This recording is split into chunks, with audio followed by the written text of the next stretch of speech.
요즘 우리가 자동차를 운전할 때 처음 가는 길을 갈 때 작은 기계 하나에 의존해서 길을 찾죠.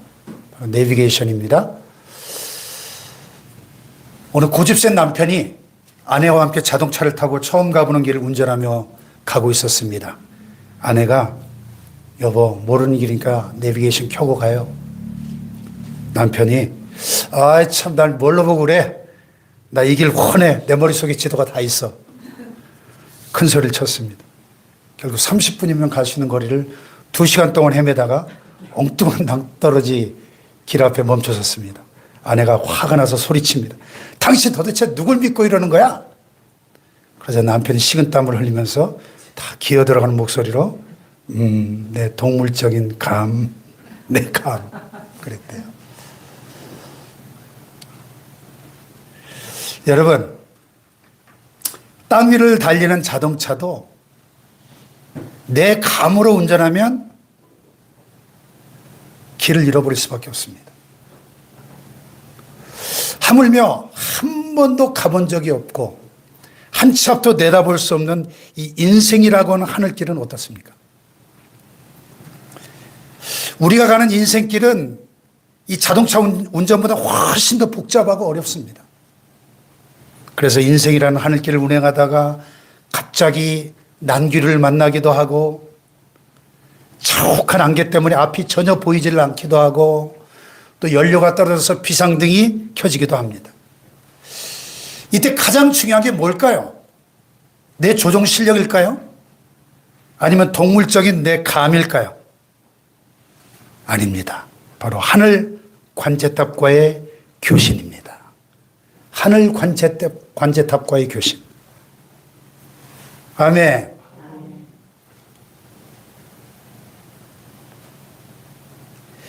이 땅 위의 운전도 내 감으로 가면 길을 잃는데 하물며 한 치 앞도 내다볼 수 없는 인생의 하늘길을. 여러분, 무엇을 믿고 조종관을 잡고 운전하고 계신가요? 오늘 본문 이 시편 121편은 인생의 비행 중에 길을 잃고 두려움에 떨던 한 순례자가 마침내 하늘의 관제탑과 주파수를 맞추고 안도하면서 부르는 노래입니다. 오늘 이 시간 여러분의 영혼의 주파수를 꺼지지 않는 하늘의 관제탑에 맞추는 시간 되시기를 주님의 이름으로 축복합니다. 아멘. 시편 120편부터 134편까지를 뭐라고 부르는지 아세요? 성전에 올라가는 노래, Song of Ascent 이렇게 부릅니다.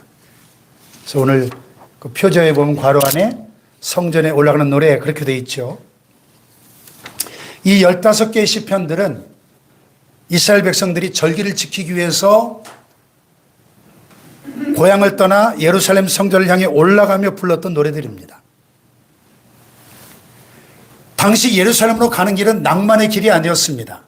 해발 800m 고지에 있는 예루살렘을 향해 올라가는 길은 숨이 차고 험난했습니다. 낮에는 살인적인 뜨거운 햇볕이 내리쬐이고 밤에는 급격히 기온이 떨어지는 추위가 있었습니다. 골짜기마다 강도들이 숨어 있었고 사나운 들짐승의 위협이 도처에 도사리고 있었습니다. 우리 인생길도 이와 같습니다. 우리는 모두 천국이라는 본향을 향해 걸어가는 순례자들인 줄로 믿습니다. 때로는 인생의 땡볕이 너무 뜨거워 탈진할 것만 같고 때로는 인생의 밤이 너무 추워 괴로움에 떨기도 합니다. 때로는 경제적 위기라는 강도를 만나기도 하고 질병이라는 웅덩이에 빠지기도 합니다. 본문 시편 121편은 바로 그 불안하고 위험한 순례의 길 위에서 순례자가 스스로에게 불러주고 또 함께 동행하는 순례자들끼리 서로에게 들려주는 확신과 위로의 노래입니다.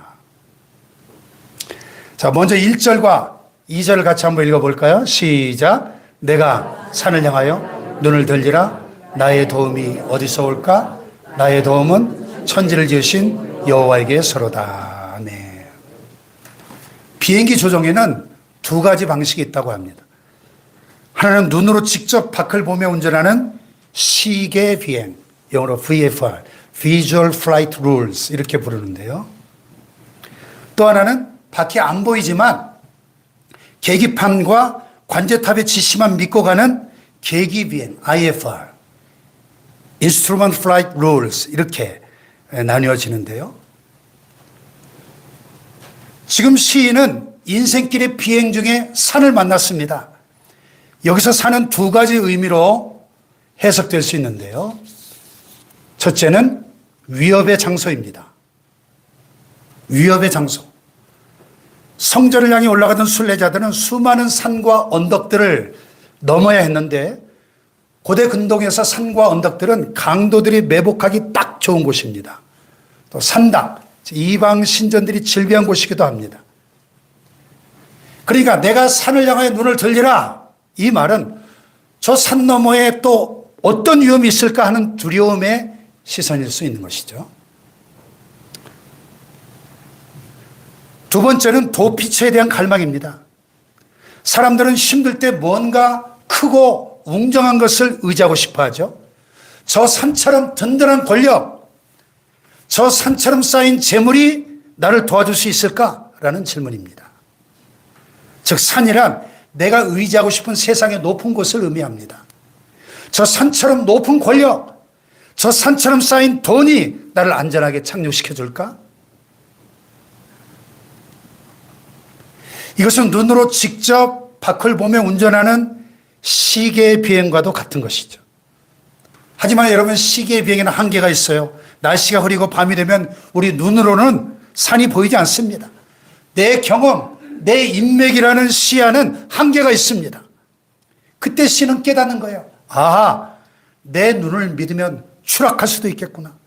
산을 보지 말고 산을 만드신 분을 보자. 아멘. 나의 도움은 눈에 보이는 산이 아니라 그 산을 만드시고 하늘길을 통제하시는 여호와, 즉 하늘의 관제탑에서 오신다는 사실입니다. 할렐루야. 그래서 시인은 자문자답하는 거예요.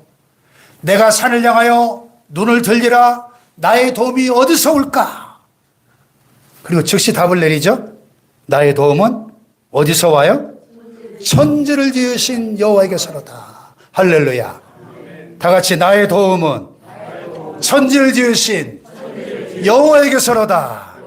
할렐루야. 이것이 중요합니다. 시인은 산에게 도움을 구하지 않습니다. 그 산을 만드신 분, 즉 창조주 여호와 하나님께 시선을 돌렸다는 것입니다. 할렐루야. 그런데 우리는 자주 피조물에게서 도움을 찾으려고 하죠. 돈이라는 산, 인맥이라는 산, 내 경험과 지식이라는 산, 젊음과 건강이라는 산. 하지만 그 산은 반드시 무너지게 됩니다. 그 산은 변하는 것입니다. 그러나 그 산을 만드신 하나님은 변치 않으십니다. 절대 무너지지 않습니다. 할렐루야. 근데 우리는 문제가 생기면 반사적으로 산을 쳐다봅니다. 야, 저 돈 많은 친척이라는 산이 나를 좀 도와줄까? 이번에 승진이라는 산만 정복하면 내 인생이 펴질까? 유명한 의사라는 산이 내 병을 고쳐줄까? 여러분, 우리의 도움은 통장 잔고에서 오는 게 아닙니다. 우리의 도움은 젊음과 건강 상태에서 오는 것도 아닙니다. 탄탄한 인맥에서 오는 것도 아닙니다. 우리의 도움은 이 천지 만물을 말씀으로 창조하신 전능하신 여호와 하나님께로부터 오는 것입니다. 믿으시기 바랍니다. 지금 여러분 어떤 산을 쳐다보고 계십니까? 두려움의 산입니까? 아니면 헛된 기대의 산입니까? 지금 당장 시선을 옮기시기 바랍니다. 그 산 너머에 계신 여호와, 살아계신 창조주 하나님을 바라보시기를 주님의 이름으로 축원합니다. 이런 믿음의 본질을 잘 보여주는 이야기가 있습니다. 어느 날 대서양을 횡단하던 여객기가 심한 난기류를 만났습니다. 막 비행기가 위아래로 심하게 요동치고 짐칸에 올려놓았던 짐들이 바닥으로 막 쏟아지고 승객들이 비명을 질렀습니다. 기내는 공포의 도가니가 됐습니다. 근데 그 와중에 한 어린 소년이 좌석에 앉아서 너무나 평온하게 만화책을 보고 있는 거예요. 사람들이 생각했습니다. 제가 너무 놀라서 넋이 나갔나 보다. 한참 뒤에 비행기가 다시 안정을 찾았습니다. 옆자리에 있던 아저씨가 물었어요. 얘야, 아까는 정말 무서웠는데 넌 어떻게 이렇게 태어날 수 있었니? 그러자 소년이 만화책을 딱 덮으면서 웃으면서 말했어요. 아저씨, 우리 아빠가 이 비행기의 기장이거든요. 아빠는 저를 데리고 집에 무사히 도착한다고 약속했어요.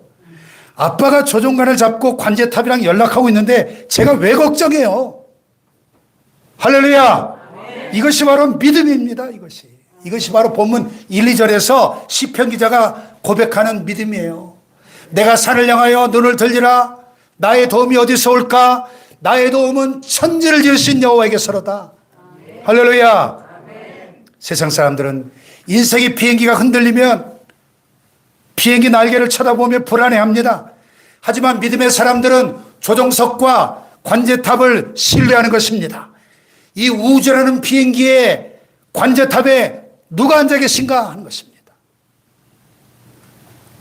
천지를 지으신 하나님 아버지께서 여러분의 비행 경로를 예의주시하고 계신 줄로 믿습니다.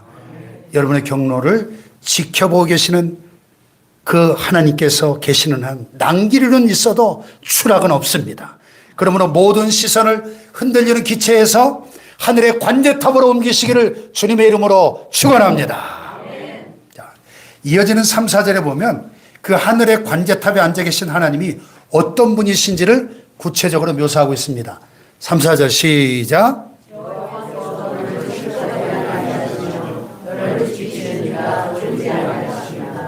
이스라엘을 지키시는 이는 졸지도 아니하시고 주무시지도 아니하시리로다. 아멘. 자, 하나님이 어떤 분이에요? 첫째, 하나님은 우리의 실족을 막아주시는 분이다. 실족, 발이 미끄러진다는 뜻이죠. 팔레스타인의 길은 자갈이 많고 가파른 비탈길입니다. 잠깐 방심하면 발을 헛디뎌 천길만길 낭떠러지로 떨어질 수도 있습니다. 우리 인생에도 발을 헛디디는 순간들이 있죠. 잘못된 판단, 교묘한 유혹, 갑작스러운 사건, 사고들. 그러나 그때마다 하나님은 우리의 발을 붙들어 주시고 우리가 넘어지지 않도록 우리의 보폭을 조절해 주시고 미끄러질 때마다 강력한 손으로 붙잡아 주시는 줄 믿습니다. 아멘. 할렐루야. 아멘. 두 번째로 하나님은 졸지도 주무시지도 않고 우리를 지키시는 하나님이시다. 그래서 여기서 너를 지키시는 이라는 히브리어가 샤마르라고 하는 단어인데 이 샤마르는 시편 120편 전체에 6번이나 반복되고 있어요. 이 샤마르는 보디가드, 파수꾼, 경호원 이런 뜻입니다. 고대 근동 신화에서 특히 가나안의 바알 신화에 보면 참 재밌는 개념이 있어요. 신이 죽었다가 살아나거나 또 잠을 자야만 다시 힘을 회복한다는 개념이 있었습니다. 그래서 겨울에는 이 신들이 힘을 잃고 겨울잠을 자다가 봄이 되면 다시 깨어난다 이렇게 믿었습니다. 열왕기상 18장에 엘리야가 갈멜산 산상에서 바알 선지자들과 영적 대결을 벌이죠. 그때 바알 선지자들 조롱하면서 뭐라 그랬어요? 야, 너희 신들 빨리 깨워봐. 너희 신들이 묵상하고 있는지 아니면 졸고 있는지 자고 있어 깨워야 되는지 더 세게 부르짖어 이러면서 엘리야가 놀리잖아요. 바로 이런 배경을 갖고 있는 겁니다. 세상의 우상들은 잠을 잡니다. 결정적인 순간에 부재중입니다. 하지만 하나님은 불철주야입니다. 우리 하나님은 졸지도 아니하시고 주무시지도 아니하신다는 것입니다. 할렐루야. 4절을 다시 보세요. 이스라엘 지키시는 이는 졸지도 아니하시고 주무시지도 아니하시리로다. 아멘. 이 말씀은 하늘의 관제탑의 운영 원칙을 잘 보여주고 있습니다. 실제로 항공 관제사들은 엄청난 스트레스 속에서 일한다 그래요. 왜냐하면 비행기는 24시간 뜨고 내리기 때문에 관제탑의 불은 1년 365일 하루 24시간 내내 꺼지지 않기 때문입니다. 관제사가 깜빡 조는 순간 대형 참사가 일어날 수 있기 때문이죠. 그래서 인간 관제사는 교대 근무를 해야만 하고 때로는 실수도 합니다. 하지만 하늘의 관제탑에는 교대 시간이 없습니다. 하나님은 졸지도 주무시지도 않습니다. 왜 하나님이 주무시지 않을까요? 체력이 좋아서? 비행기에 있는 여러분을 너무너무 사랑하시기 때문입니다. 할렐루야. 비행하고 있는 여러분을 너무 사랑하시기 때문에, 사랑하면 레이더에서 눈을 뗄 수가 없는 거죠. 1988년 아르메니아 대지진 때 실화인데 2만 5천 명이 사망했고 9층짜리 학교 건물이 그냥 샌드위치처럼 무너져 내렸습니다. 구조대가 구조 작업도 포기할 즈음에 한 남자가 무너진 학교 건물 잔해 앞으로 달려왔습니다. 그는 아침에 아들을 꼭 안아주면서 약속했었습니다. 아들아, 사랑해. 무슨 일이 있어도 아빠는 너를 꼭 지켜줄 거야. 이 아버지는 맨손으로 콘크리트 더미를 파헤치기 시작했습니다. 사람들은 다 미쳤다고 말렸습니다. 소방관들도 이미 늦었습니다. 집에 가서 쉬세요. 했지만 이 아버지는 멈추지 않았습니다. 막 손톱이 빠지고 피가 철철 흘렀지만은 쉴 수도 잘 수도 없었습니다. 8시간, 12시간, 무려 38시간이 지났습니다. 탈진하여 쓰러지기 직전 들어올린 잔해더미 사이로 작은 목소리가 들려왔습니다. 아빠, 아름아, 너니 살아있었구나. 그러자 아들이 그 잔해 밑에서 친구들에게 외치는 소리가 들려왔습니다. 얘들아, 내가 뭘 했어? 우리 아빠가 포기하지 않을 거라고 했잖아. 아빠가 와서 우리 이제 다 살았어.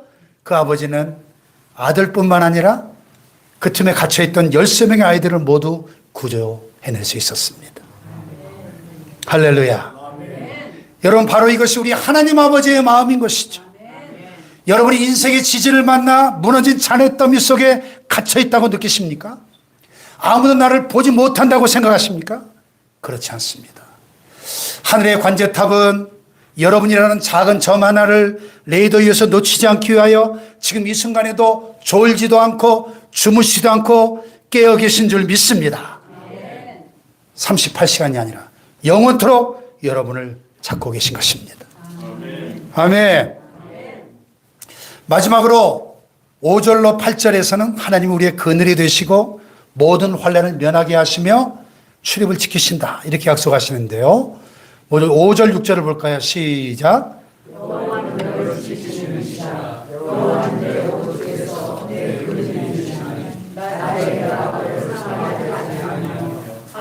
너 너를 해치지 아니하리로다. 아멘. 팔레스타인 지방의 태양은 살인적입니다. 그늘이 없으면 일사병으로 죽을 수도 있어요. 여기서 하나님은 나의 그늘이 되어주신다 말씀하는 거예요. 이 그늘은 히브리어로 첼이라고 하는 단어인데 하나님의 보호와 임재를 상징하고 있습니다. 특별히 내 오른쪽에서 그늘이 되시다. 왜 하필 오른쪽일까요? 성경에서 오른쪽은 항상 힘과 능력을 상징하죠. 그리고 재판정에서 변호인의 자리가 오른쪽이에요. 하나님의 가장 가까운 거리에서 가장 강력한 능력으로 나의 변호인이 되어 나를 덮어주신다는 뜻입니다. 할렐루야. 또 낮의 해가 너를 상하게 하지 않는다. 밤의 달도 너를 해치지 않는다 그랬는데 이 팔레스타인 지방의 태양이 살인적이라고 방금 말씀드렸습니다. 그러므로 여기서 낮의 해라고 하는 것은 명백하고 드러난 위험을 의미해요. 우리가 일상에서 날마다 경험하는 일터에서의 스트레스, 육체적인 질병, 인간관계 갈등, 이런 것들을 의미하는 것이죠. 또 밤의 달도 너를 해치지 않는다.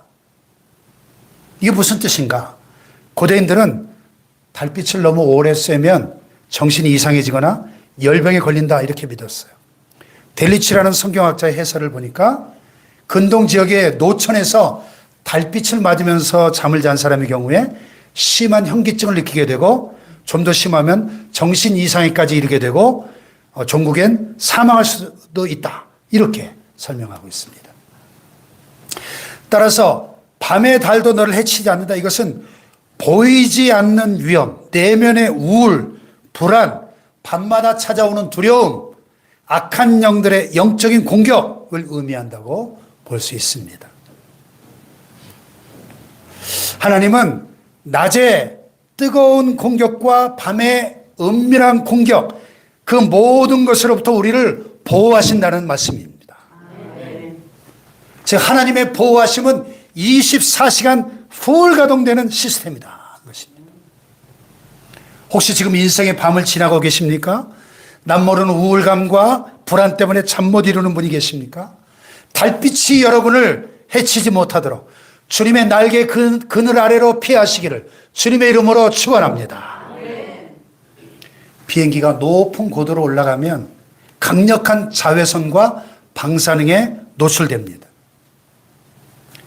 비행기 기체는 이 모든 위험으로부터 승객을 보호하는 강력한 보호막 역할을 하죠. 하나님은 인생의 모든 위험으로부터 우리를 감싸주시는 보호막이 되십니다. 자, 여기 7절을 같이 읽겠습니다. 시작.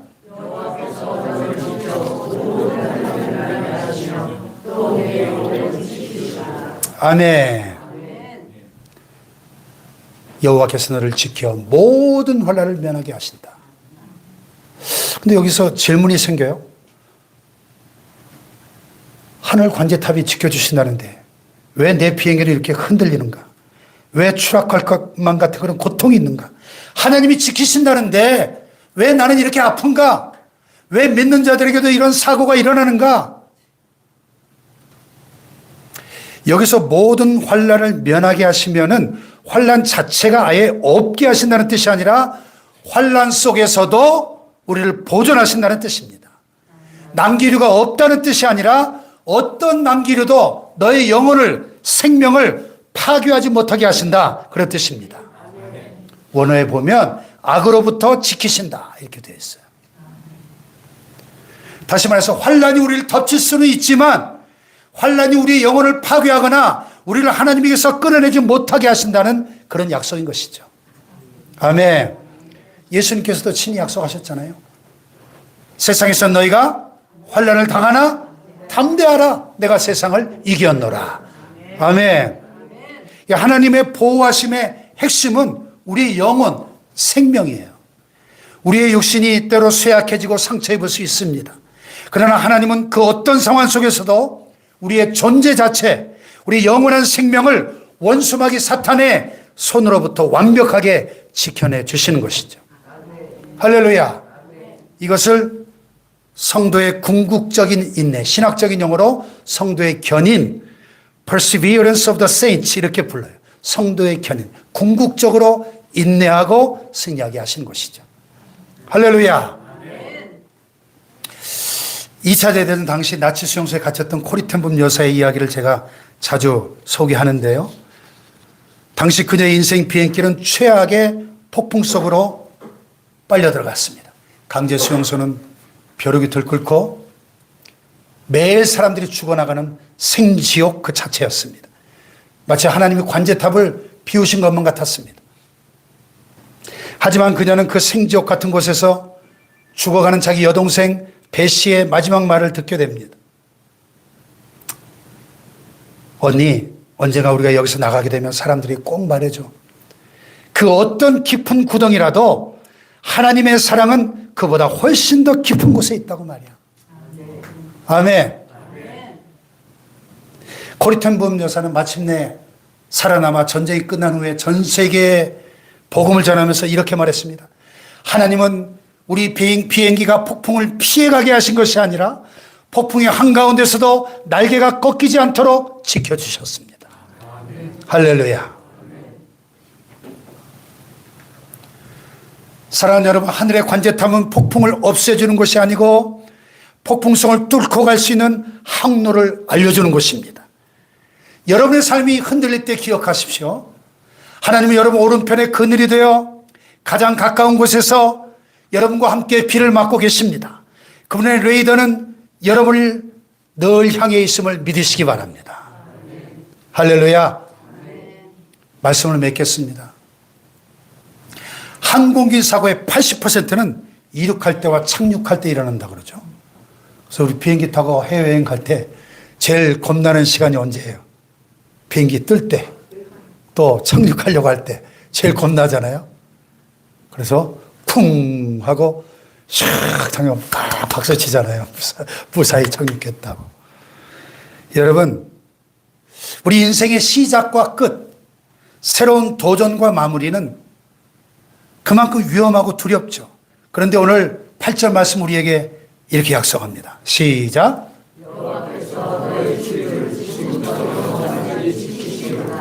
아멘. 너의 뭘 지킨다고요? 출입을 지키신대. Going out and coming in. 네. 우리 인생의 수많은 이륙과 착륙의 연속 아닙니까? 하루를 시작하고 마치는 것. 자녀가 태어나고 자라나 독립하는 것. 또 직장에 들어가고 은퇴하는 것. 그리고 마침내 이 땅의 삶을 마치고 천국 활주로에 안전하게 착륙하는 그 순간까지. 이 모든 비행의 순간순간 하나님은 꺼지지 않는 하늘의 관제탑이 되셔서 여러분의 연착륙을 유도하십니다. 이 집사, 지금 고도가 너무 낮다. 믿음의 고도를 높여라. 박권사, 지금 앞에 안개가 자욱하게 꼈다. 속도를 줄이고 내 목소리에 귀를 기울여라. 아멘. 사랑하는 성도 여러분, 이 예배를 마치고 예배당 문을 나서면 또다시 치열한 삶의 비행이 시작될 것입니다. 내 감이나 경험이라는 낡은 계기판을 믿지 마십시오. 대신 24시간 깨어있는 하늘의 관제탑과 교신하시기를 축복합니다. 기도의 주파수를 켜십시오. 24시간 깨어있는 하늘의 관제탑과 교신하는 기도의 주파수를 켜시길 축복합니다. 관제탑, 여기는 홍 목사, 주님의 인도하심을 요청합니다. 오바. 자, 옆에 분과 하이파이브 합니다. 기도의 주파수를 켭시다. 기도의 주파수를 켭시다. 할렐루야. 그때 들려오는 하늘 관제탑의 세미한 음성이 우리의 인생 비행을 가장 안전한 항구로 영원한 본향으로 인도해 주실 줄로 믿습니다, 여러분. 졸지도 주무시지도 않는 하나님이 저와 여러분을 지켜주신 줄로 믿습니다. 할렐루야.